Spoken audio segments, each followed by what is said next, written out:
I'm Maria Menounos, and you're tuned in to AfterBuzz TV, the ESPN of TV talk. Now, let the buzz begin. Yes, welcome back to another episode of the AfterBuzz TV White Lines After Show. This is season 1, episode 5. I am Rob. I'll be your host for this evening, but I am not alone. I have two fantastic co-hosts who've been with me the whole time. Glad for it. I have Allie. How you doing, Allie? Hello, I'm doing great. Excited to talk about this episode. And I have Ashman. How are you? Oh, I'm so good. I'm so excited to get into this episode. Super, super steamy. Yes. I am excited and ready to get into it as well. But before we start, I'd just like to thank all the listeners and or viewers watching this at home, or I don't know, working out, coming back home from their commute, what have you, whatever avenue you choose to consume this content. AfterBuzz TV, we thank you, and we are so happy to have you as fans. You make us the ESPN of TV talk. So I'm going to go ahead and get into some topics that we're going to be speaking about this evening. But as always, before we start, I'd like to say, if you have not watched season 1, episode 5 of White Lines, please turn this off and go watch it, because there are some spoilers ahead. And I mean spoilers, like real, like spoilers. We're going to get into it here. So without any further ado, let's talk about what we're going to be talking about tonight. Some of the topics we're going to be covering in particular are Andreau is possibly paralyzed from the accident that you saw in the previous episode. He is possibly paralyzed, and we will get back to that in just a second.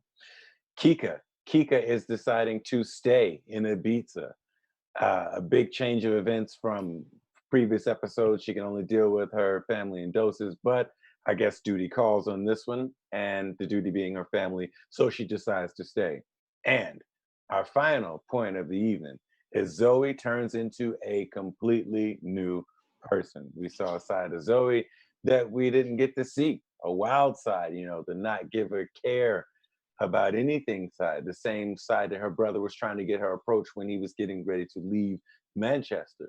But before we get into all of that, let's go ahead and hear Ashman's thoughts on this episode in general. I love this episode. We kind of had a pre-discussion before we got started. It had the soap opera flair. It had the novella theme going, and I just loved it. Like, I'm so drawn to this show, and I'm just so excited. We have so many other episodes to come. I mean, it had so much. It was great. Yes. What about you, Allie? How did you receive this episode? What are your thoughts on it? I completely agree. Just so much happened. It was a very character-driven episode. We saw a lot from pretty much every character at this point. I think this episode touched on everyone, and there were a lot of turning points. And so, overall, I loved it. This was one of my favorite episodes so far. Yes, I had some fun with this episode as well. I love seeing characters turn into to come out of the cocoon phase and turn into that butterfly. I also liked to see, once again, I talked about in previous episodes, we have drama on top of drama on top of drama, and we have so many avenues or directions that this can go in, and we're starting to explore it. We get to see, Conchita, and I predicted before that we were going to see some sides of Conchita. We're going to actually see some evil with Conchita in it, and now we got to witness that in this episode, and we got to see, reality from, the decisions of others, the consequences from the decisions of others, which ultimately led to Andreau possibly being paralyzed. But now that we're here, let's go ahead and unpack that a little bit. So the previous episode ends with Andreau being hit by a car, and in this episode, we are in the hospital with Andreau, and we're starting to learn more about the details of the situation and just how horrible it actually is. Andreau possibly is paralyzed, and the doctors are looking at the test, and they're going very grim, and this causes the family to separate for a little bit, but to rally, and I enjoyed that part of. I enjoyed the rallying part of it because a lot of families would go astray and never would come back. But what did you think about the news of um, Andreo possibly being paralyzed, Allie? I was shocked, but I don't know. I thought, he'd be able to recover from it. At first, when I saw that he was still alive, I was like, oh my God, yay. And then as soon as that news broke, I was like, that's terrible. Um, and he could just lay there and hear what everybody was saying to him, but he can't do anything. He can't, um, I don't know. It was really sad, but I guess I'm happy he's alive. I'm definitely happy he's alive, but I mean, that's like the worst thing possible that could happen. I feel like to be paralyzed. It's just, yeah, Yes, especially when you actually made a plan to retire from this business. This wasn't a ploy. right. This was actually you preparing to leave, and as you're on your way out, boom, something happens. But Ashman, what is your take on the whole possible paralyzed Andreu? Yeah, I mean, again, it was really sad to see. I'm glad that he's alive. I'm glad we didn't completely lose his character in the previous episode. Paralyzed, I didn't expect that. But the good thing is he is conscious and he is not only listening, but he's responding as well. So I think that he's still going to play a role in episodes to come. I liked seeing the family come together. As we saw, Kika is very close to him. She was the first one there by his side. It wasn't even a question for her if she was going to stay or not. She was like, "I'm here. I'll do whatever is needed." And I think that's initially, obviously, what he verbalized he wanted her to do. So I think it's kind of crazy how things sometimes work out. So now she is gonna, step up her role and probably do a lot more in the family business. Oriel, I mean, look at his condition, right? It took Oh him a yeah. minute to get there, and I'm sure we'll get into that discussing where he's at. But he obviously has a lot of regret, a lot of remorse, and but he did show up, and I think that's what matters at the end of the day. And Conchita, I mean, she's just a woman full of confessions. I mean, we knew that she had a lot of shade, but even Yeah. at the hospital, I mean, she just pretty much she unraveled her entire truth, whether it was Mhm. to her daughter, whether it was to her husband. Like it was almost like a confession place for her. So I think it was a Yes. lot for everybody in the family to take, but it was almost needed. Like it's been going on for so long. But yeah. Yes. I'm with you on that, and we're definitely gonna. We have that's you talked a couple things. You hit the nail on the head on a couple of issues that we were definitely going to discuss. We definitely have to talk about Conchita and the conversation that she had with Kika later on. We definitely have to talk about that. And then we have to talk about Oriol, what he did.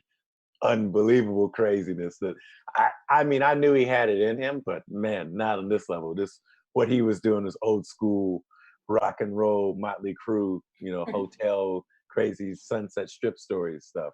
But before we get to that, let's just go ahead and talk about a really small but big part at the same time. The investigator, I believe his name was Antonio, and Zoe's father meet.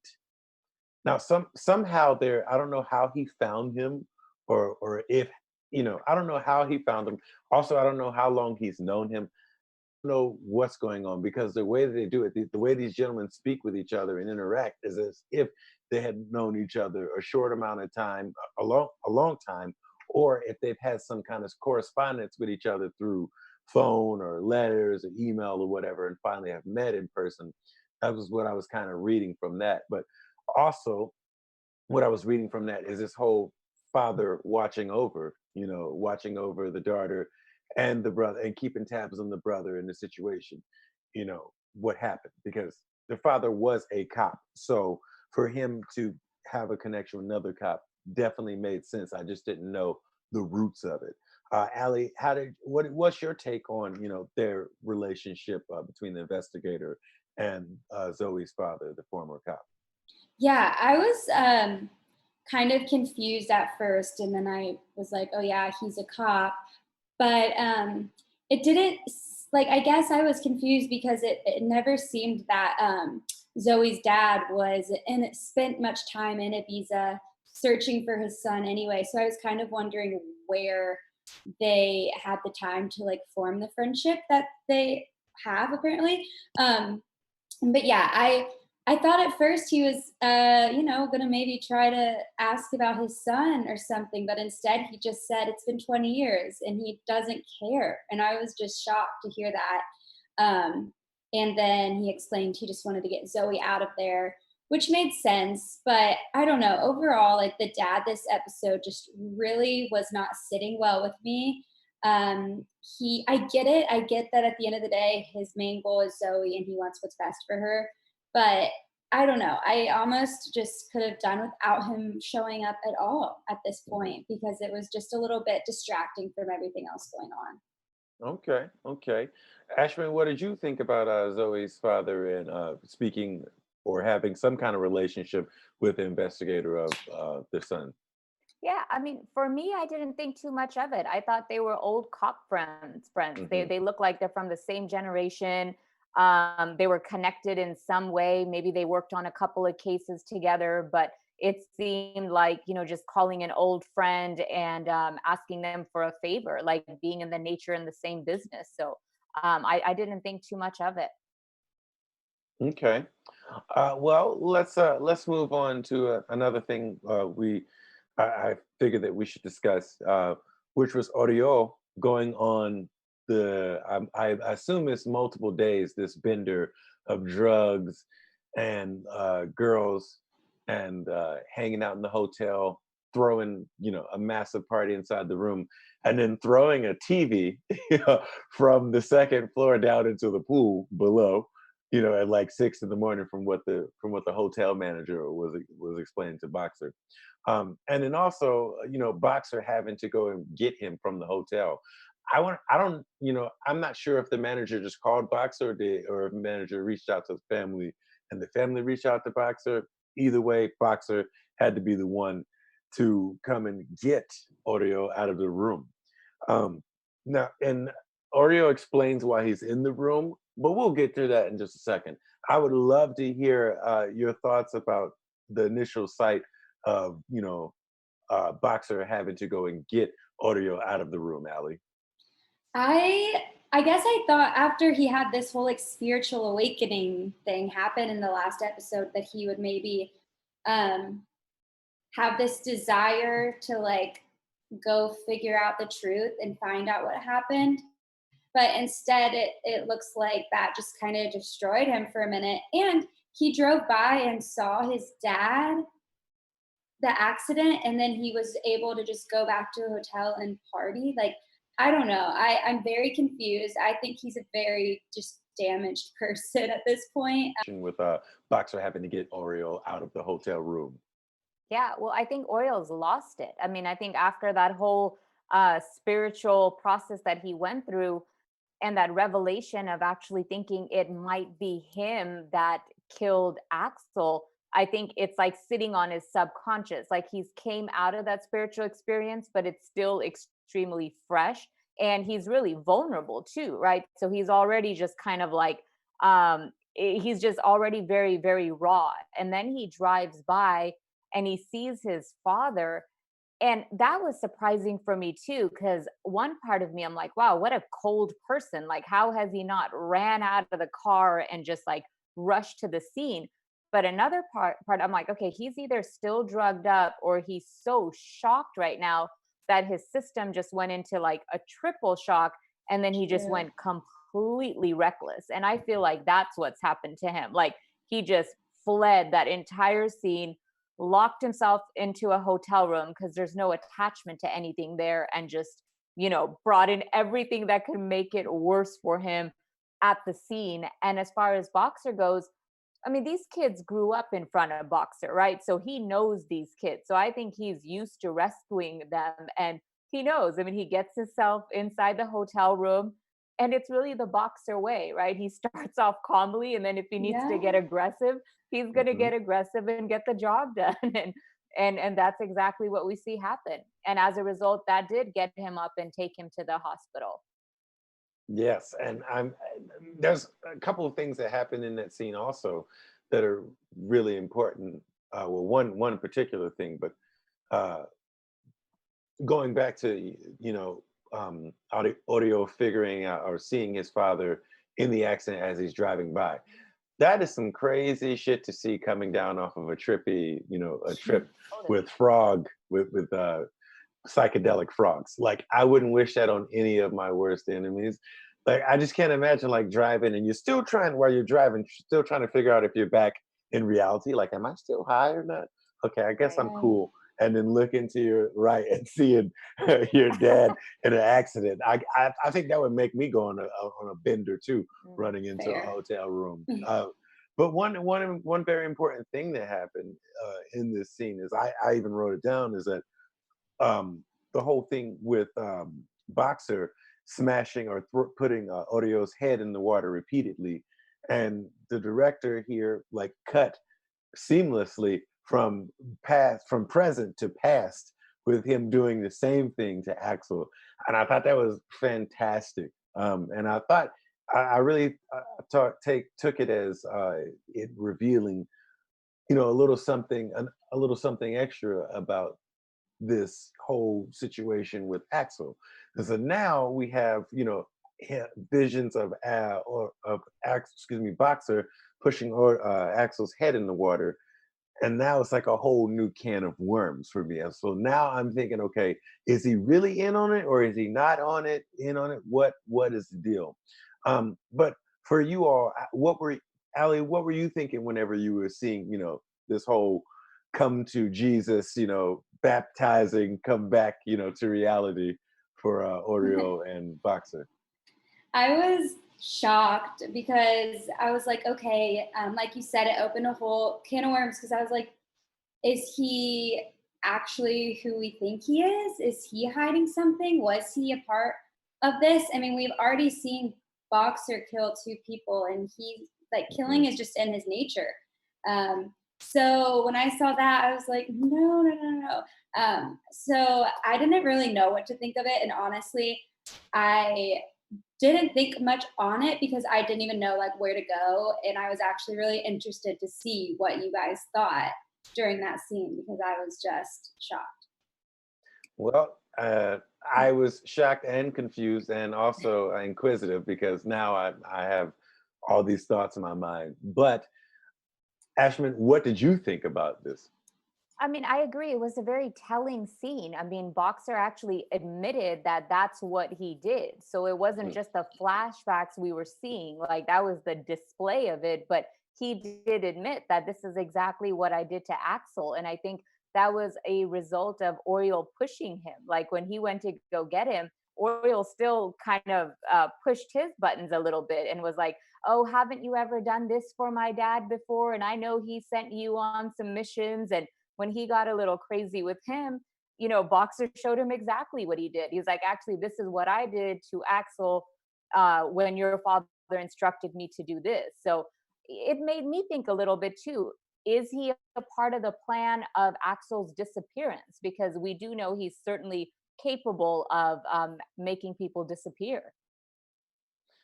Yes, Boxer is quite proficient in making people disappear and taking care of problems overall. But yeah, now that's food for thought for me, because I'm going to be keeping a different kind of eye on Boxer. And now that I've seen this, once again, I've said this, I think, in 3 episodes about how if it looks like a duck, walks like a duck, then it is a duck. But like, I mean, come on. Come on, Boxer. Well, I want to go ahead and get to our next topic. And the next one is the next topic line that I have here is that Kika decides to stay / Conchita's moment of truth with Kika. So Kika definitely, after seeing her father's condition and then having having a crazy, like, uncomfortable talk with the mom, is now deciding to stay. And for me, I was for Kika, I felt bad because Kika's just finding out, number one, I mean, she's putting all this together. At King's funeral, a few days prior, the father asked her to take over his position in the company. That's number one. Number two, father gets in an accident a few days later and is paralyzed. And then number three, you're talking to the mother who is now admitting to you that she had not only a fling with your boyfriend, but paid him to be with her instead of you. You're finding out all of this in one moment, Kika. My heart goes out to you. But what did you think about this, Ali? This whole situation with Kika deciding to stay, and then also the confrontation moment of truth between the mother and daughter. Yeah, Kika is definitely just a strong woman because, I mean, I think we all expected her to stay. We all pretty much predicted she was gonna stay. So we were kind of wondering, okay, what's gonna keep her there? And so as soon as the thing with the dad happened, I wasn't shocked that she decided to stay. I'm happy that she's staying, and it does just go to show how close she is with her dad. And she was like, "Oh, be by your side throughout everything." And the mom's confession, I wasn't shocked, but I was shocked, if that makes sense. Like, I was kind of waiting for this truth for a while. We all knew that something was going on with Axel and the mom. And so we were all kind of waiting, like, okay, well, what's the truth here? Like, was this just a one-time thing? Was this going on for a while? And so when she was just like spitting out the truth, I was just like shocked in a way that I just didn't really expect her to do that. I didn't think she was going to be the one to kind of like fess up. I thought maybe Kika would find out on her own way, or I don't know.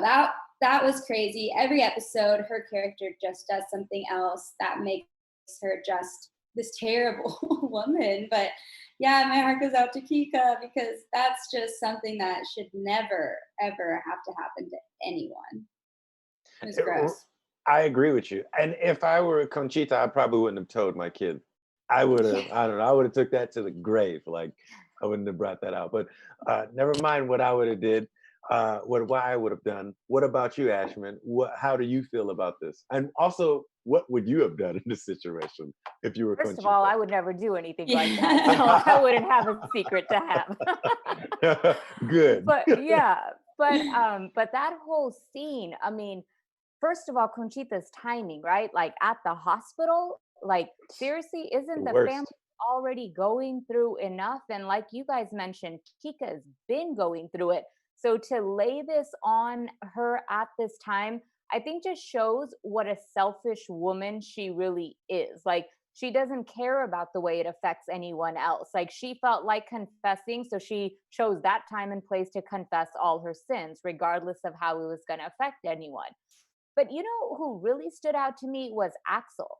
I'm like, this guy is such a jerk. Like, no, but truly, right? Like, I mean, we could sit there and look at the mother-daughter drama of it and be like, okay, that's horrible. Like, this guy was the boyfriend sleeping with the mother and the daughter.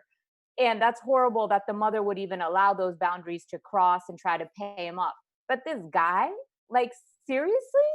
I mean, he is sleeping with both mother and daughter, and he's making the daughter feel like he's completely in love. That's her boyfriend. He's gonna name the first club after her. But at the same time, he's totally putting it on to the mom too. So, you know, he's at the show with her. For example, the day when he stood Kika up, it's because he was with the mom. He's not stupid. He knows why he stood her up. He knows where he's at. So for me at that moment, I was like, well, this guy is a real jerk. And I think he was a straight he just was seeking different opportunities, and wherever he would get it, that's where he was at. So, you know, Axel's on my hit list now. Yeah. I mean, he was definitely no saint. Okay. Well, yeah, there was definitely some scumminess going on from his side, like a lot, and Conchita's side too.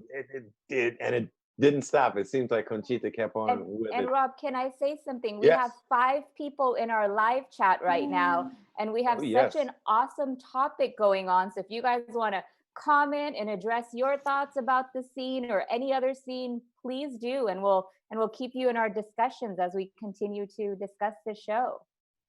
Yes, live chat, please remember, don't just spectate, participate. Participate. Tell us what you would have done in this in Conchita's situation. So like back to one more time about Alex and Conchita back, doing their thing back in the day. Alex also not Alex, good grief, Axel. Axel also lied to Kika. He told her that the mother gave her that money to go away, gave him the money to not be with Kika. But little did does Kika know that well, little did she know that the mother, Conchita, actually paid him to be with her instead of the daughter. And I don't, with Axel, I still don't think it's noble enough that Axel's just like, okay, well, she paid me to do this, and now I'm gonna buy a club and put your name on the front of it. That seems like a very guy way to make up for something bad we did with like some kind of money or present. We've been doing that for years. We need to cut that out. But I'm with you. He's not on my hit list, but he is getting some vicious side eye from me. The flashbacks of him is getting side eye from me because he's not here in the present anymore. So another thing that I would like to talk about, I wrote it down here, is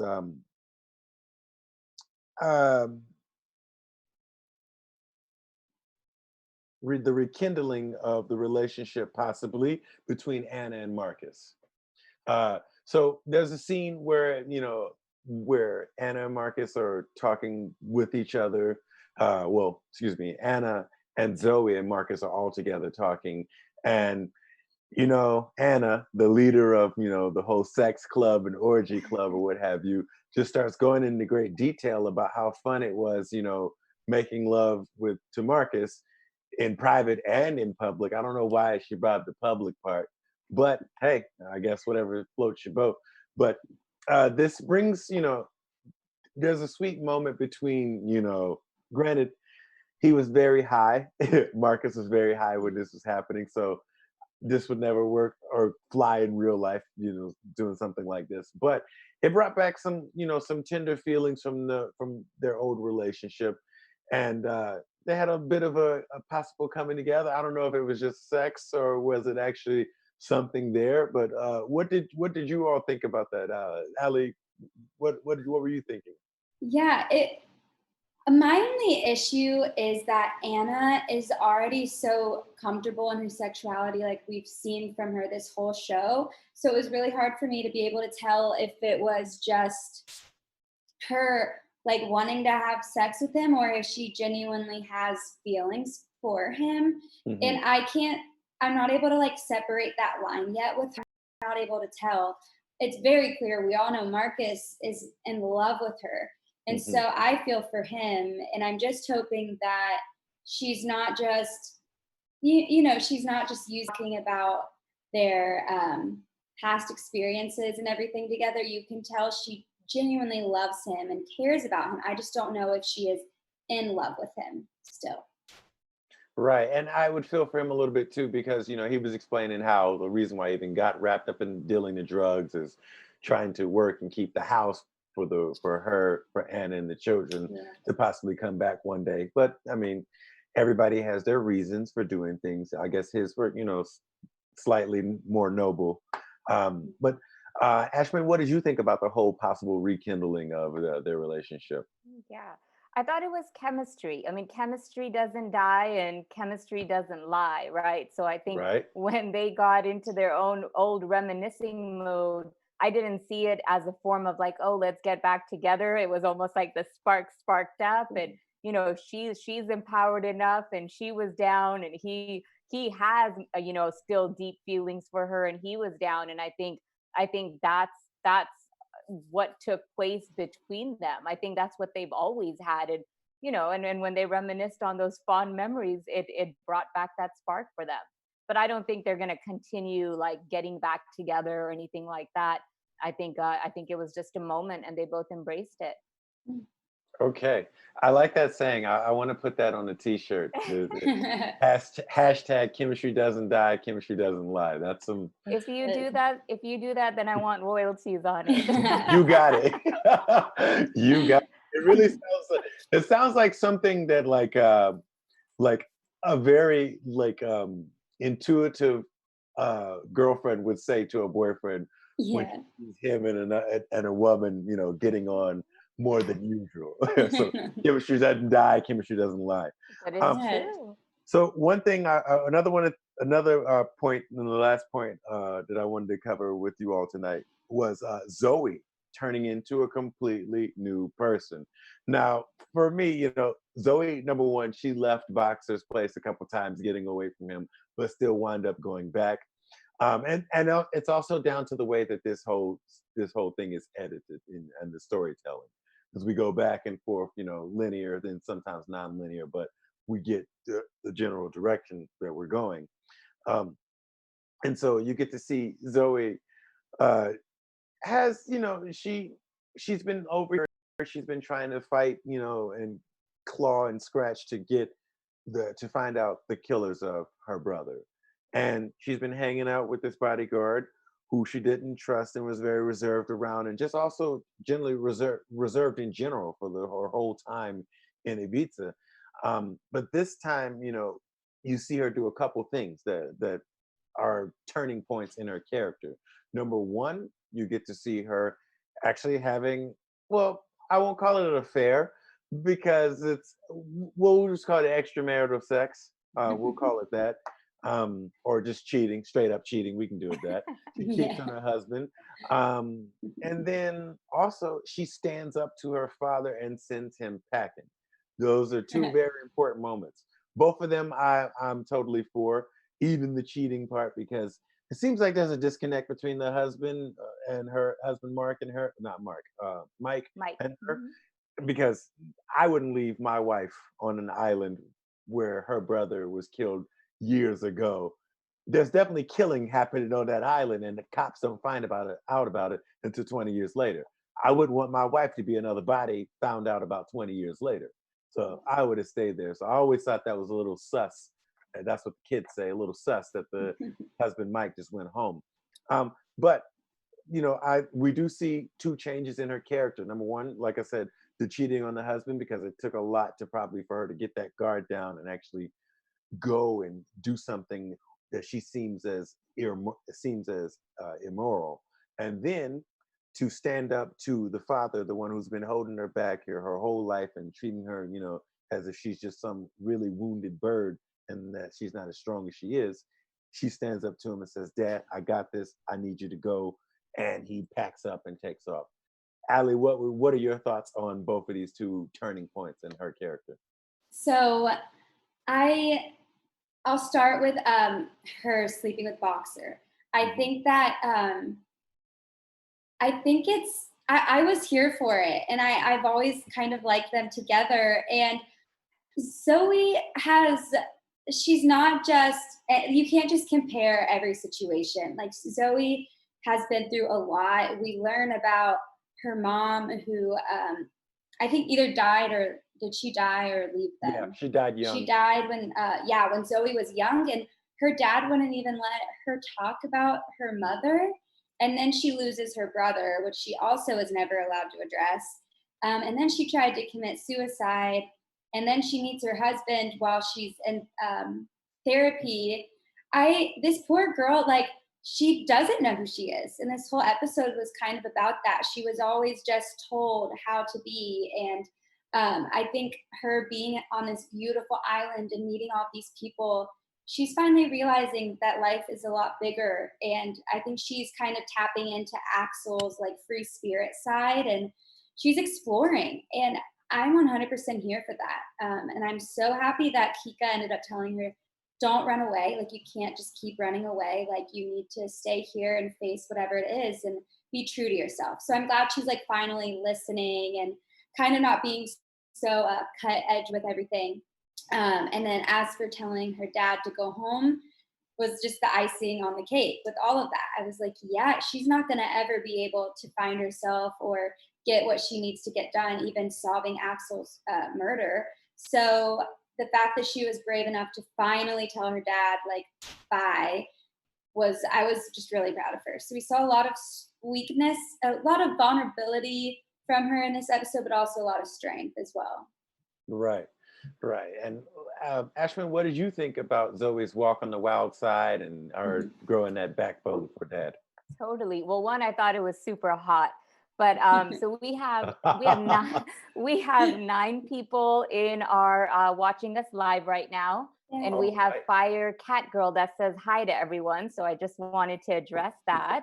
High five, Cat Girl. Hello. But that scene, oh my God, it was epic. It was such a hot scene between those two. I think she totally enjoyed herself. I think she allowed herself to be free. And I really agree with you, Ali, when you say that she's almost embracing that Axel side of her, that side of her that's always been there, but it's always been so controlled. And I think she's always been too afraid because she's been under her father's caregiver, right? And she loves her father, she trusts her father. So her whole life, she almost kind of was in a box, right? She's like, okay, I can't talk about this. I can't talk about this. Maybe I'll just stay on the safe side and not explore. But as you can see, now she's put in this element where, this journey began as in finding answers about her brother, but it's really turning more about her now because now she's distracted. Now she's like, okay, who am I? Like, I'm doing things that I would never do. But I truly believe that she's doing them because they're a part of her, right? They're a part of her that's always wanted, that's called out to her, always wanted to explore. And I think now she's just in the scene where those opportunities are available to her. And I think Boxer was awesome to her. I mean, just to see that soft side of him and his emotional side and just him and his glasses. I was like, oh, yes, right. And then he like cooks her lasagna. Like he's totally taking care of her.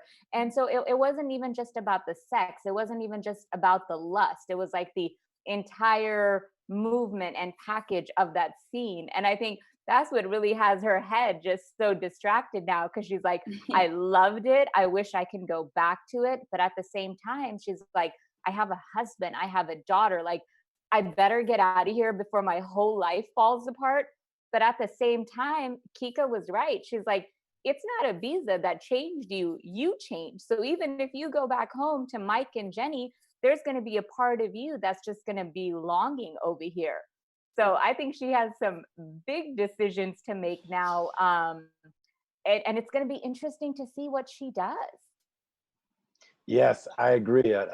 This whole thing started, in my opinion, from the cooking. But remember when Boxer came in and he's like, "Oh, have you ever had Portuguese wine?"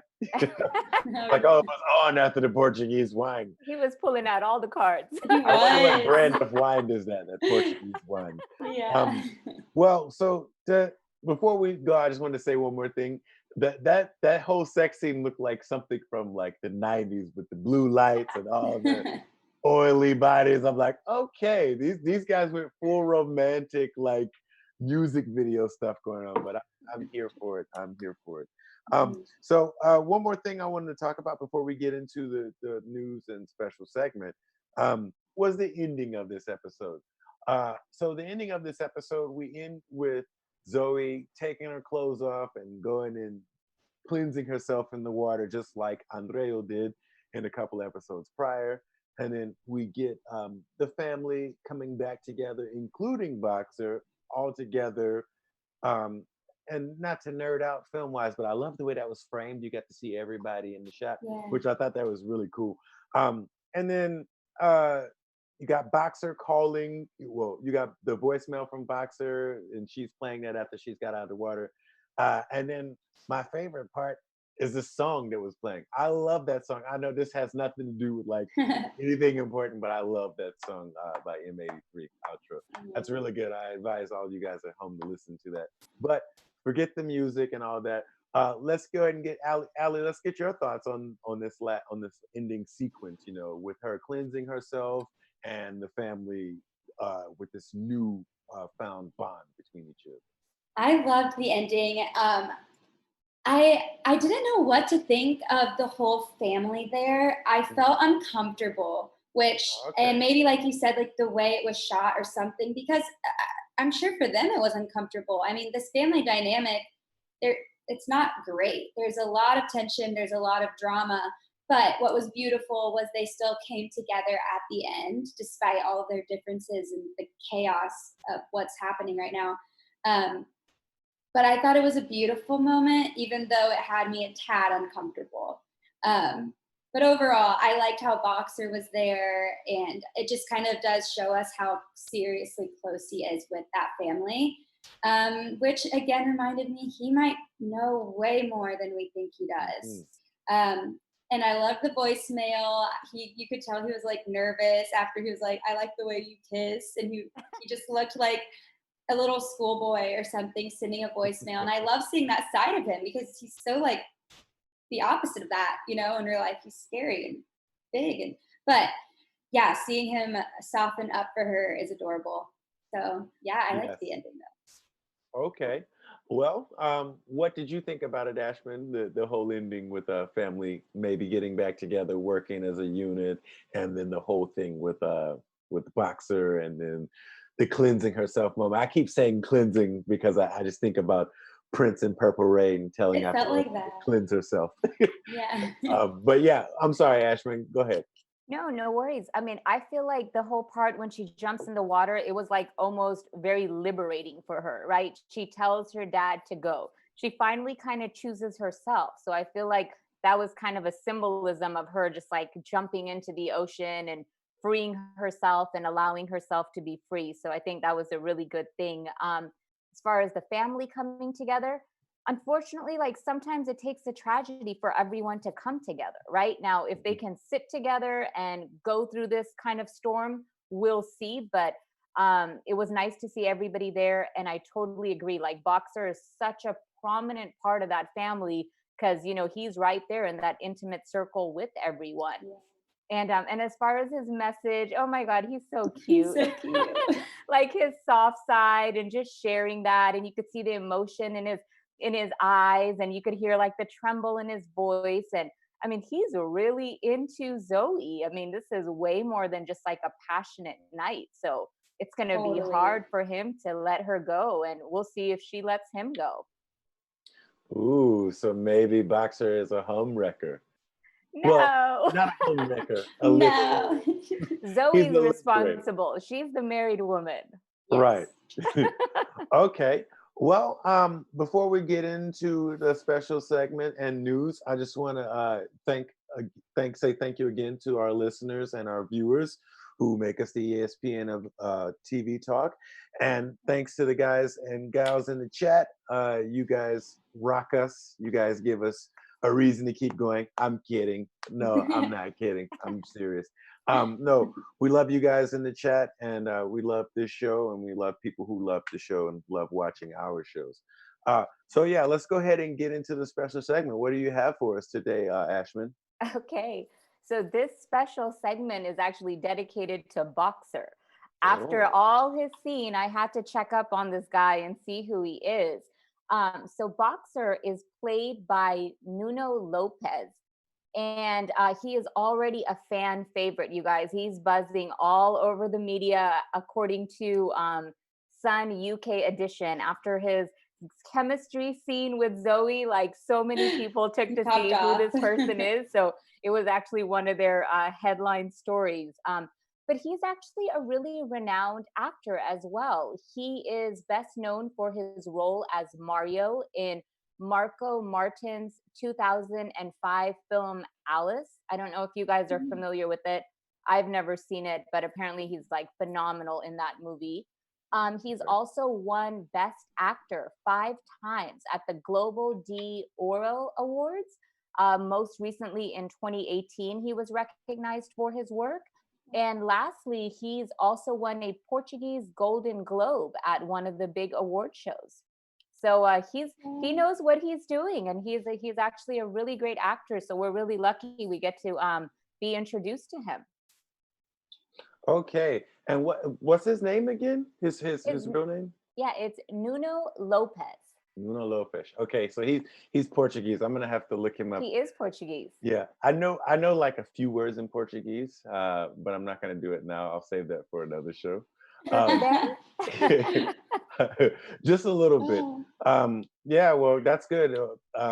Thank you for that information, Of Ashman. course. Thank you. I didn't know it, and now I realize, But his accent in the show, it sounds a little bit like reminds me of Antonio Banderas for some reason. The way he speaks, I just get that Antonio Banderas vibe from him. I mean, he's playing a Spanish man in the show, so I'm just thinking as an actor, okay, if you're Portuguese, but Portugal's right next to Spain, so I guess it's probably easy to pick up those accents, and he could travel right across For to sure. hang out and learn. But yeah, thank you for that again. Welcome. So, Allie, what do you got for us for news? Yeah, so okay, we just learned about Boxer, so I'm going to tell you a little bit about Axel, the actor who plays Axel. His name is Tom Rise Harries. He is 27 years old, and he did more stage production and was more involved in theater. However, he did have his film debut in 2012, 2012's Hunky Dory, which starred Minnie Driver. Okay. But I was looking at his Instagram, and just like his character Axel, he's also very musically skilled in real life, and he is a singer and plays the guitar. And then something else I found really interesting from an article was he was asked what it was like filming the show, which was shot in Ibiza. And he said he would go out with the extras after they were finished filming, and he would say, okay, I'm just gonna have like one beer. And then he would end up staying there until 6 a.m, which we learned last episode was when the bars close, which is still crazy to me. But yeah, so just like his character, I mean, they have a lot in common. They like to party. So he said that, let's just say the summer of filming was hazy. I bet you it was. Like, if I was working on this show, not even an actor, if I was like, I don't know, a best boy or something, I would be partying my ass off in a beach, shooting them on location. Yes, they would fire me for partying. Have a good time on the way out. Well, thank you for that, for your special segment, Allie. So before we leave, our time is dwindling down. I wanted to get some prediction from my fantastic co-host, Allie. What do you got for us? Now, your AfterBuzz TV predictions. I definitely think Zoe. I think we're going to see her still struggle a little bit. I don't think we're going to see her just blossom into this new person right away. I think it's going to take time, but I do think she's slowly going to develop feelings for Boxer. I don't think it's going to be an easy road. I think she's going to try so hard to not like him, but then finally just face it and she likes him. That's what I think is going to happen there. I'm really worried that Boxer is somehow involved in Axel's death, because I could totally see, Zoe just going full in 100% loving Boxer, and then somehow at the end finding out that he was this the guy behind all of it or something. I don't know. That's my fear. I'm not going to predict that because I don't want that to happen. And then Kika's going to stay, and oh my goodness, I don't know what's going to happen with her and Conchita, if they're going to just put it behind them. But I do think we're going to still see some like family struggles for sure from them, because there's just a lot going on. And yeah, that's what I think for now. Okay. What about you, Ashman? What are your predictions? I think I'm going to start off with Marcus and Anna. I think Marcus is going to try to convince Anna to stay. I don't think Anna will. She's going to eventually go back to George. I think Boxer and Zoe, I think Zoe's going to try to resist Boxer a little bit because she's so confused and she knows she has obligations back at home. But I don't see that love story dying out anytime soon. As far as the family drama, I think we're going to see Kika get into it with her mom and her brother. There's still things to be done, and somebody needs to step up and handle the family business. So I think they're going to go at it, and a lot of the story is going to be based around that. And as far as Axel's stuff goes, I think more and more things are just going to start coming out. Like piece by piece, we're always getting something in each episode. And I think we're going to learn more in episode 6. Okay. Well, I like you guys' predictions. I have some of my own. They're kind of radical. So just hear me out, though. Hear me out. So Andreau is going to walk again. Ooh. I don't think he's going to be paralyzed. I think this is just temporary, and we're gonna explore this. I don't think it would be. I don't think the show would work if they did it any other way. He has to come back just because it's this show. But who knows? Maybe he won't. But Conchita is going to die. I have a feeling something's going to happen, and she's going to get wrapped up with Pepe and that family, and the whole thing with Zoe, and I think somebody's going to die from that. I think Conchita is going to die. I just have a feeling. We're spending a lot of time with her too, as of late, so I think it could happen. And my final prediction is that the Romanians are coming back. It's been very quiet. In this episode, they still have police, escorts and protection. But I think what's happening now, I think the Romanians are waiting for this to calm down a little bit, and then they're going to sneak right into the country. Not sneak into the country, they're going to enter the country, but then they're going to sneak right into these people's homes and Ibiza and the businesses, and they're going to get revenge for what's happening, because that was just too easy. It was wrapped up in a package too much. And yeah, once I already said before, there's never just one or two Romanians. There's a bunch of Romanians. So I have a feeling this is going to come to pass. Well, that is all of our time for tonight. I want to thank everybody who listened and or watched. And I want to thank you for the chat for hanging in there with us and just watching and sometimes commenting. I really appreciate that. We're working on the participation over spectating. We'll get to that soon. But in the meantime, in between time, where can we find you, Allie? Yes, you can find me on Instagram and Twitter at Alexandra James. Okay, and Ashman, where can we find you? You could find me on Instagram at Insights by Ish. Okay, and guys, you can find me on Instagram, and that's at Rob Stilo, ROBSTWELO. And if you are a fan of Rick and Morty, I'm also on that after show as well with AfterBuzz. Thank you for tuning in so much, and thank you for continuously making us the ESPN of TV talk. You guys have a good night. Our founder, Kevin Undergaro, and me, Maria Menounos, would like to thank you for tuning in to AfterBuzz TV.